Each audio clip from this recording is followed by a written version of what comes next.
everyone, and welcome to the second season of Maverick Sports. It's a new sports season with excitement, anticipation, and new faces, as well as a new conference. Here's what we have for today's show. We'll take a look at cross country, soccer, football, volleyball, and golf. In the studio with us, we'll have head football coach Pat Burns. And we'll also get to say goodbye to a man who is synonymous with UNO sports.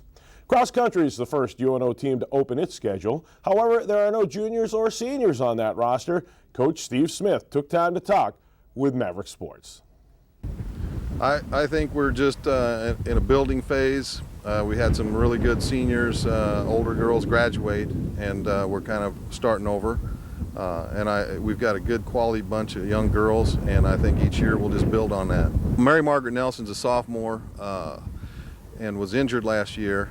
So actually she's a junior class-wise, but so she's probably the most experienced one on the team. We're running our first meet ever probably here at Chili Greens that I know of, so we're out mapping the course. I think it's going to be a fine course. First meet we have here with Creighton. We got 5 teams coming in, UNL and Creighton and Augustan and us. So we'll see how it goes on this new course. As Coach Smith just said, the Mavs open this weekend with the UNO Creighton Classic at Chili Greens. Then they're on the road for the rest of the season. They get a couple of weeks off before heading to the Central Missouri Open on September 12th. They'll also travel to Emporia, Kansas and Vermilion, South Dakota before returning to Warrensburg for the conference meet.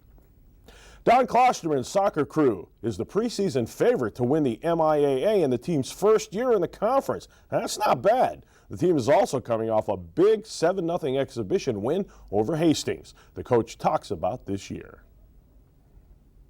Like we do every season, I think we're looking for our guys to work hard, to practice hard, to prepare for every game, and make the preparation the weeks, leading up to games. And I think that's been good. So preparation's good, work's good, attitude's good. We're injury-free right now. So, our thing all the time is with those guys, those are the kind of things you have to do to make yourself successful. And if we carry that into games, then I think we're going to be fine. And our potential as far as talent is greater than some of the teams we've had in the past. So we're very kind of anxious to see how this all works out and how the whole team kind of meshes together as the season goes on. But we have much more bench strength than we've had the last 2 or 3 years. We have a lot of depth. We have kids we can throw in and out of the games. So we're very, optimistic and feel good about the upcoming season. And our challenge is to go into this new conference and win every game. That's kind of our motto is, we don't back down. We go after people, and this will be fun. It's going to be different playing those different people. So I think that'll be exciting for not only us as coaches, but the players. What's ahead for Klosterman's squad? They have home matches this Labor Day weekend and next weekend as well. Then they start the conference schedule September 11th. Truman State and Central Missouri were the conference co-champs a year ago. The Mavs pull them in back-to-back matches on the road. Truman comes to Omaha on September 27th with Central Missouri in town for the last regular season match. UNO opens its 92nd football season at home on September 6th against longtime in-state rival Nebraska Kearney. The MIAA coaches picked UNO second, while the Mavs are 7th in the D2Football.com preseason national poll. Maverick Sports caught up with head coach Pat Burns and 3 key senior players. It's a new season and a new conference for Pat Burns' football team. Just what are we looking at? Boy, your guess is as good as mine. We've got 8 out of our 10 opponents that are going to be new to us, so that does create a little bit of anxiety on the coaching end of it, but I think our players are excited for the change and for the newness. Anytime you can go to different places and play new people and I guess experience different experiences, that should be a lot of fun. Coming off an undefeated regular season with 14 returning starters and 34 returning letter winners, things could be jumping once again at Al Caniglia Field. Well, I think we've got a good core, a good place to start. I think we've got a good kicking game coming back. If there's a concern of ours right now, it will be to develop depth in our offensive and defensive line. But I like about every position that we have. I like our offensive line, but we just don't have a lot of very experienced players there right now. But, you know, that's one of the hazards sometimes of graduating 3 or 4 guys from the previous years. One of the key ingredients to any football team is line play on both sides of the ball. Those guys might not get the notoriety, but you can't win without them. Oh yeah, we've got to have performance on the lines on both sides of the ball. You know, obviously all these quarterbacks and receivers and running backs get their face plastered all over the TVs and the papers and everything, but I think the core of our team is those guys up front on both sides of the ball, because they do either control it or don't control what happens in the game. Starting quarterback Zach Miller is expected to run the show again. Miller says you want to open the season quickly and successfully, but first things first. Obviously, you're always looking for a strong start, you know, to every season. But, you know, right now, as I told you, you know, you got the new guys coming in, the excitement for the first couple of days. So right now, we just got to get settled in.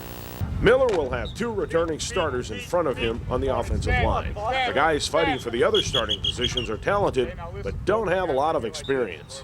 Yeah, we got a lot of strong points, but, you know, every season you got to look to rebuild somewhere. And I mean, we're fortunate to have guys that'll be able to step up and fill in, and I think we'll be all right. Recent nemesis, Northwest Missouri State, is the MIAA coaches' preseason pick to win it. The Mavericks are second. The Bearcats invade Caniglia Field on September 27th. You know how it goes, you know, who got the home games and the away games, so we'll be looking forward to that. That'll be a real fun atmosphere, and it'll be a tough game, and that'll be a lot of excitement. Senior wide receiver Troy Cush is happy to be back and ready to get going. He looks ahead to the new conference and the new schedule. So we're in a whole new conference, playing a bunch of different teams, so a few things might be different. A little bit more time in the film room, checking things out, seeing new defenses, stuff like that. But you know, overall, you know, pretty normal things. Same old camp, you know, go in, hard work, and get better. Cush likes seeing Northwest Missouri on the schedule. We love that game. Everyone gets up for that game. I think they do, we do, and we get them at home again this year at night under the lights. So that's awesome. I'm really excited. People have graduated, and there are holes to fill. But the Gretna product says Maverick football shouldn't miss a beat. You know, I think we'll be back right at it just like we were last year. I mean, I don't think we'll miss a beat. You know, our coaches always get us in great shape, good form for camp, and I think we'll come out just like we did last year. You know, good Maverick football, smash mouth football like we always play. So. Senior tailback Brian McNeil led UNO in rushing last year despite fighting injuries. He says his shoulder is 100% and he's ready to pick up where he left off. A transfer from North Dakota State College of Science last year, he faced all new teams. This year, with a move to the Mid-America Intercollegiate Athletic Association, it's unfamiliar opponents for McNeil again. I mean, it's new teams for me, same as last year, because last year was new teams for me. I don't expect too much of a difference, because last year we were in a tough conference. I know this year's going to be a tough conference, so just trying to get ready. Looking ahead, McNeil acknowledges Northwest Missouri State's prowess, but expects UNO to be in the thick of things. Opening night is about a week away, and the team can't wait to get started. Yeah, everybody's going to be real anxious, you know, because it's going to be a long August, because all we do is practice. Well, we're going to come out ready for Kearney. Hopefully another win. As mentioned, the Mavs pull UNK in the season opener. Then it's conference schedule time on September 13th with Emporia State. Northwest Missouri State comes to Caniglia Field on September 27th. Homecoming is set for October 11th. And then UNO travels to Pittsburgh State on October 18th to play the Gorillas. That's got to be one of the greatest sports nicknames ever. Let's move to volleyball. Rose Shires heads into her 19th season as the head volleyball coach here at UNO with 9 NCAA tournament appearances, including an Elite 8 appearance and a national championship. Maverick Sports talked with Coach Shires, a couple of key returnees, and a newcomer who's a legacy. A new conference and a slew of freshmen has Shires thinking the Mavericks being picked 6th in the MIAA's preseason poll is pretty good. Well, with the MIAA, I think top to bottom, it is the toughest conference in the nation. We were just ranked 6th in the preseason poll, and to some people, 6 is a bad ranking. I think 6 is a legitimate ranking for us with the fact that we have 6 freshmen and the fact that there are going to be 7 teams in that conference ranked in the top 25 in the country to start the season. The Mavericks lose 3 seniors and have only 1 senior returning. Looks like Shires and her staff have their work cut out. Well, it obviously means some inexperience. It means that we're going to do a lot of teaching. We have a lot of blocking schemes that we'll be putting in, a lot of defensive schemes, some offensive schemes, but it's going to be new to more than half the team. So there will be a lot of teaching time and hopefully a big learning curve. As the team's only senior, Annie Rice is expected to lead. At this point, she's cautiously optimistic. The season's looking well. We have half our team is new, so we're really excited to see what they can bring us, and we're ready to start the season and join a new conference and see how that goes. Rice says she welcomes the new, heavier schedule. Good. We're really excited to have a lot of games in our schedule. You know, less practices so we can implement in the games and just go out and compete. Rice can't do it alone, and Shires expects great things from others. Well, I think Ellen Thomas, who was North Central Conference Freshman of the Year, last year All-Conference player as a sophomore, she will be our big gun in the middle and the only returning middle that we have. So I look for her to do some great things. I look for Sarah Kampschneider and Kelly Gieser on the outside to really become the top outside hitters in the country this year and lead the nation in kills per game. One of the incoming freshmen is a legacy. Angie Reeks follows her sister, Christina, into the Maverick program. Christina was a two-time All-North Central Conference choice. Shires likes what she sees from the younger Reeks. You know, I think Angie is going to be, within the next 2 years, probably the best defensive player I've ever had in my program. I think Angie's a heck of a competitor, and I think that she will do herself and her family and her sister proud. Of course, the talk on campus for all sports is moving to the MIAA. Rice gives her thoughts. Definitely. Yeah, we're ready to compete, and I think we can beat a lot of these teams in the conference, and we'll definitely compete and we'll give it our best shot. Returning outside hitter Sarah Kampschneider says this season won't be easy, but that's what sports is all about. We think it's going to be real tough. We think it's going to be a challenge for us, but we're really excited for it. We're going to have to practice really hard and really get on it, especially with how many games we play. So we have about 30 or more games, so we're just really going to try to go after it. Just looking forward to playing different people. Newbie Angie Reeks follows her sister Christina, who had a stellar volleyball career at UNO. Does Angie feel any pressure? I do and I don't. I want to follow my sister's footsteps as much as I can. She's my idol. She's my role model. She's taught me a lot. She's told me a lot. But I also want to make my own marks and just help out the team as much as I can in my own way. UNO is picked 6th in the MIAA preseason poll. Mavs are coming off 2 exhibitions, looking at hosting the 9-team Comfort Inn and Suites Firewater Grill Tournament this Labor Day weekend. In-state rival Nebraska Kearney comes to the Fieldhouse September 10th, and the conference schedule then begins September 17th. Tim Nelson's golf team returns this season following its 4th trip to nationals last year. The short fall schedule will give the Mavs a chance to see how their seniorless squad holds up. Coach Nelson took some time to visit with Maverick Sports. Well, basically what we're looking for, I've lost 4 real good kids from last year's team. And this year what we're looking for is just to put a solid team together. It's a young team, and just trying to give them the confidence that they can perform out there. I don't have any seniors. We've got 2 juniors, 2 sophomores, and a freshman. And Abby Weddle, she's going to be very strong. Erin Amon, those are 2 juniors, very strong. Abby was actually our low scoring average in the spring, so she'll be good. And Erin is just a solid player. Truman is probably going to be our biggest competitor. So that's where it's going to be. But we should be, I always hate to say it, but we should be favored in our conference. The Mavs will be on the road for this entire fall. Next week, they'll travel to Branson for the Lady Panther Shootout. St. Paul is next for the Wildwood Lodge Invitational. Then it's Marshall, Minnesota for the Mustang Invitational, closing out September. Then in early October, it's the Northwest Missouri State Classic, followed by the Nebraska Wesleyan Invite. Well, don't go anywhere. We'll be back with football head coach Pat Burns and UNO's Mr. Information for the past 30 years. Live in the studio right here on Maverick Sports.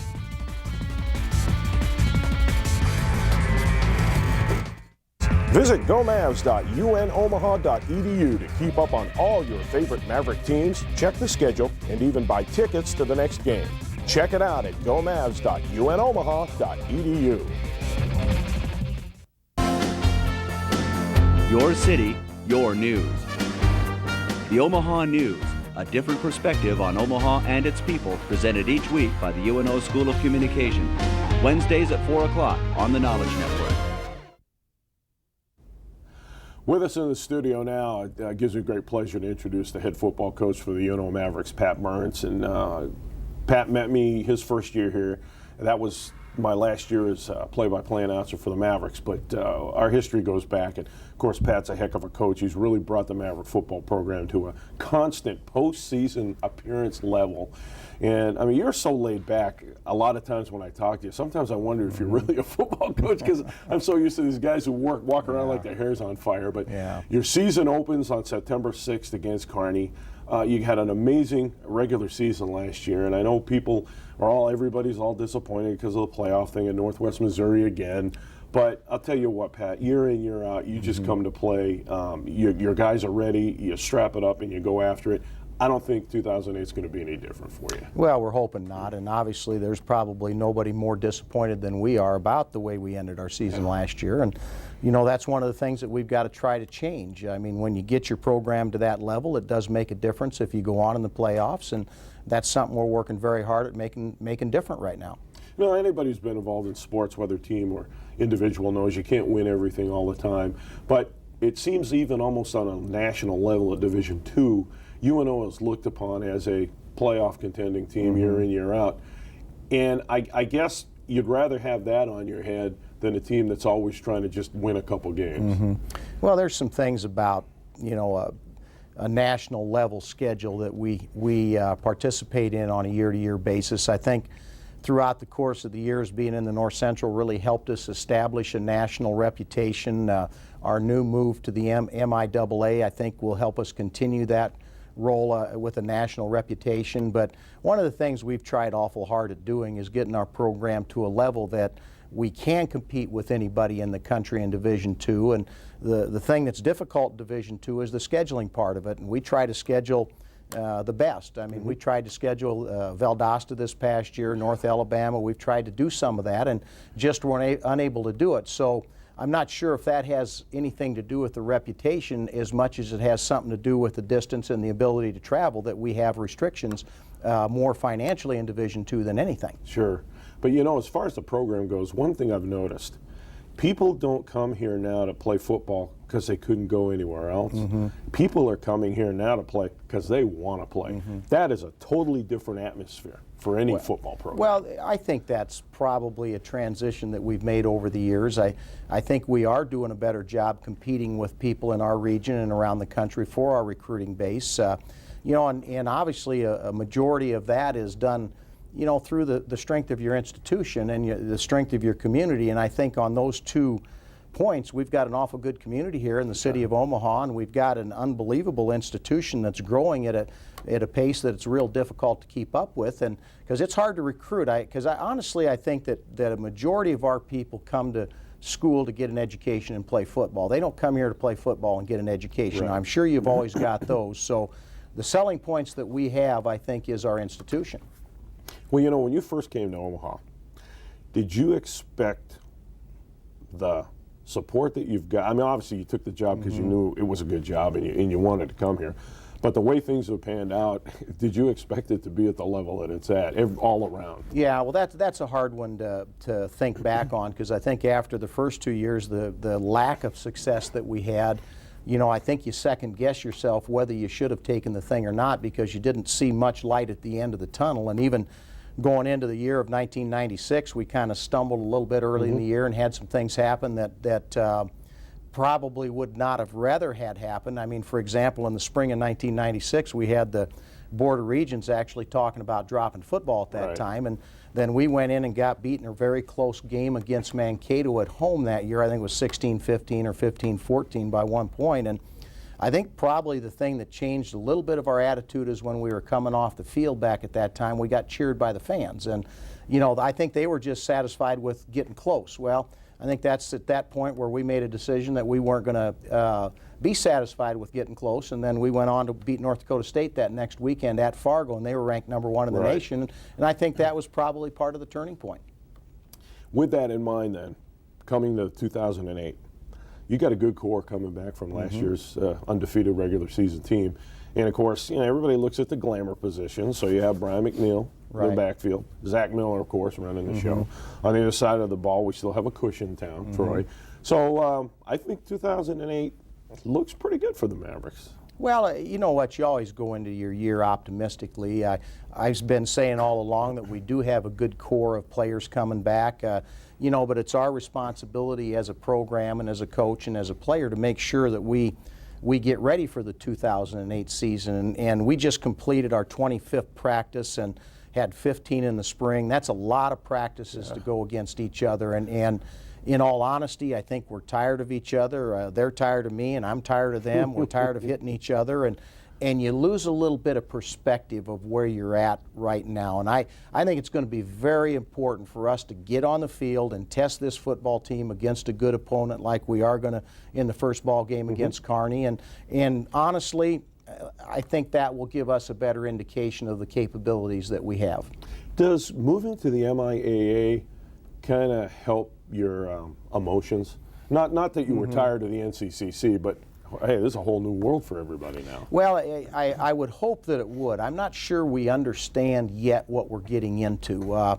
The MIA is a conference, I think, that is very similar to what we were 5 or 6 years ago in the North Central, where we had, North Dakota State, South Dakota State, and Northern Colorado, where you had, it was a death march every week, and that's what it's going to be like. This past year, Northwest Missouri won 9 games in the league, but 5 of them, I think, were by less than 7 points. Sure. So that does give you an indication, and whether we're ready for that, I don't know. I can't say that I sense that right now, but I'm hoping that our players understand that what we're getting into is going to be very competitive on a week-to-week basis and prepare accordingly. Yeah, and how can you go wrong when you join a conference where one of your opponents has a nickname of the Gorillas? Huh? Yeah, well, we're going to have to figure out what a gorilla is and what an Ichabod is, and we got a lot of new names to figure out and a lot of new cities to get involved in.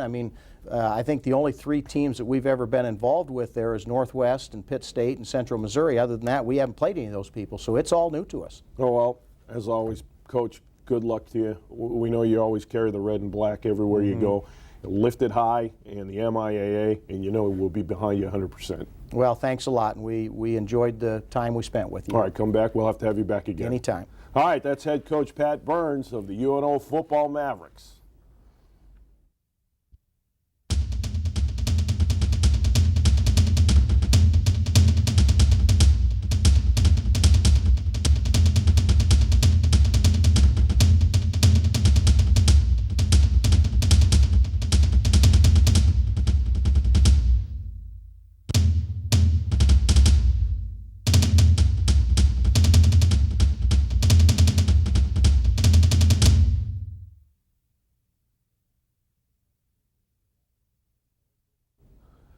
Let's hope we see a lot of that dousing of Coach Burns this year on the sidelines. Well, we'll come to a part of the show that there's a little bit of sadness for me because this guy's become a very good friend over the years, aside from the fact we like some of the same professional sports teams. Traveled a lot on the road for UNO games, and I'm talking about the retiring sports information director, Gary Anderson. Gary, it's one thing, and I mentioned this before the show, when I found out that you were retiring, I went home and I remember saying to my family, it was just, even if you didn't need Gary at that moment, it was really comforting to knowing that he was just sitting in that chair. And that's how I've always looked at you, because you've been so helpful and positive. And I was a newbie in Omaha, didn't know anybody. You helped me already. You helped me learn the team names. You helped me learn the coaches. I didn't know who the Coyotes were. I didn't know who the Jackrabbits were. We're really going to miss you, pal. That's all I can say. You've put so much time. This interview isn't long enough to really give you justice, but. Well, we're going to have to carry it over someplace else then, aren't we? Yeah. No, but I appreciate that, Tori. The things I'm going to miss out of the job, obviously, the student athletes, the excitement of some of the games, but really it's the relationships with the people. That's what the job is all about. And, being the sports information director has been a privilege. It's been a neat run. It went by so fast. I can remember what the weather was the day I was hired in October of '79. But it's the relationships that you leave behind or that you develop along the way, and really those things never leave you. You know, I'm going to be around Omaha. I'm still going to be associated with UNO in some way, shape, or form. I know over the years, and I hope the relationships that I've developed over the years remain as well. Well, I mean, just the generations of student athletes and even coaches that you've seen in your tenure here. I mean, I just can't fathom how you've been able to soak it all in and make it work. Yeah, well, I guess, sometimes people have a brain, I guess, that just soaks up a lot of that. Velcro and all kinds of things stick to it. I said, I can remember who was on the offensive line maybe in 1980, but I'm not quite sure where I parked my car or where my keys are. Oh my gosh. All right, before we forget, because I don't want to miss it, we've got some pictures from over the years, and we need to get to those. And before we came on the set, well, there's a guy. Yep. At first, I had to look twice. Tell everybody who that is. Well, that's Don Leahy. He was kind enough to hire me back in '79, and we became very good friends over the years and still are. And Don, when he came here after he was director of Coliseum activities for Exarban, came here in 1974, and he was also an assistant football coach. A lot of people don't realize that when the team was coached by Bill Dannenauer. And then one of the things that really got UNO going, and it was Don who was the instigator of that, but of course that's Sandy Buddha on the taller, younger gentleman there. And the other man is Lyle Remdy. And Lyle Remdy was one of the co-founders of the UNO Maverick Club. And he was a great booster in South Omaha and for us over the years. That's the 1983-84 basketball team, one of the best teams we ever had. On the far left over here, as you look at the picture, was Dean Thompson, our all-time leading scorer. Some great guys on that team, and still keep in touch with some of those guys. That was after we won the 1996 NCC championship in football, and that was the first of our 7 titles under Coach Pat Burns. That was a great afternoon there, and that's taken from our first hockey game on October 17th, 1997. That was historic moment. Obviously a very big one. Gary, hate to have to cut you up, but we're out of time. Okay, Tori. Good luck to you. All right, thanks a lot, my friend. All right, now you can catch this episode again on Tuesday, September 2nd at noon, Wednesday, September 3rd at 6 p.m., and Friday, September 5th at 7:30 p.m. Thanks for being with us. Please watch the credits because the people name you're going to see that follow the show make my job easier and make this show possible. So until next time, hang high, the Crimson and Black.